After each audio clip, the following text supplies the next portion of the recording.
Sekarang saya akan membahas mengenai algoritma penjadwalan CPU untuk proses SJF atau Short Job First. Pertama, apa itu SJF? Itu penggabungan proses merupakan panjang dari CPU berikutnya. Terdapat dua, yaitu preemptif dan non preemptif. Langsung ke algoritmanya. Di sini saya akan membahas mengenai SJF non preemptif. Terdapat proses P1, P2, P3 dengan arrival time-nya 0, 2, dan 4 dan bustamnya 6, 4, dan 5. Langsung saja ke Gancat. Untuk memulainya kita harus mengisi nilai adalah 0. Kemudian karena sudah urut P1 berarti bustam 6, berarti otomatis kita mengisinya adalah P1. Terus 0 ditambah 6 karena tadi bustamnya nilainya 6, berarti untuk proses 1 0 tambah 6 hasilnya sini adalah 6. Untuk otomatis dicoret karena proses sudah selesai. Lanjut, terdapat 2 P2 bustamnya 4 dan P3 bustamnya 5. Pilih salah satu yang memiliki bustam paling kecil.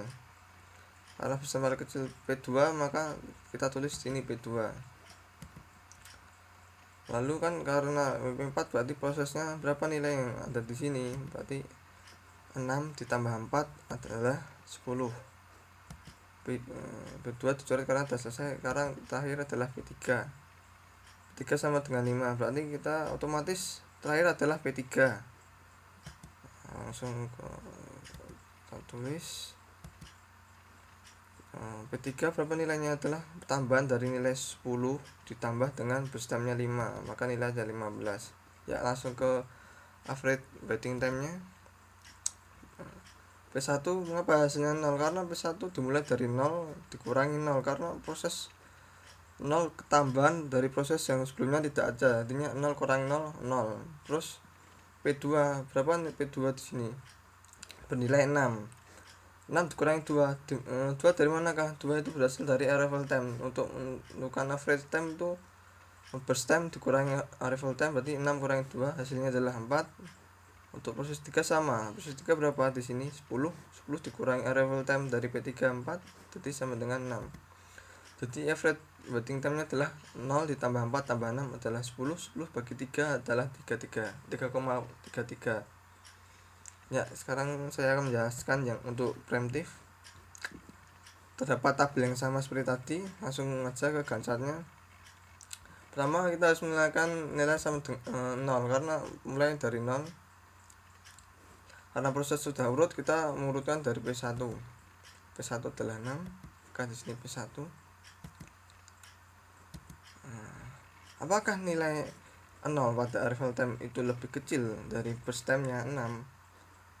Maka otomatis kita masuk karena bernilai true, maka kita tulis di sini adalah 2. Lalu selanjutnya antara P1 sama dengan 4 dan P2 sama dengan 4, pilih nilai yang paling kecil. Karena mengapa P1 sama dengan 4? Karena P1 6 sudah dikurangi oleh proses hasil dari ini arrival time, jadi 6 kurangi 2 4. Manakah paling kecil? P1, maka tulis P1. Terus ke prosesnya.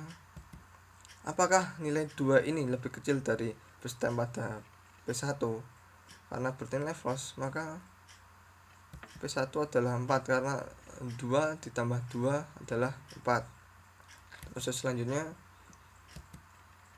P1 dan P2. P1 karena sudah dikurangi dari 2, di antara dimanakah proses ini paling kecil?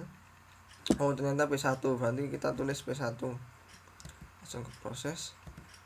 Apakah nilai 4 ini lebih kecil daripada 2? Bernilai false, maka jika bernilai false kita akan menambahkan proses ini, tambahan proses untuk menambahkan nilai. Nanti 4 ditambah 2 adalah 6.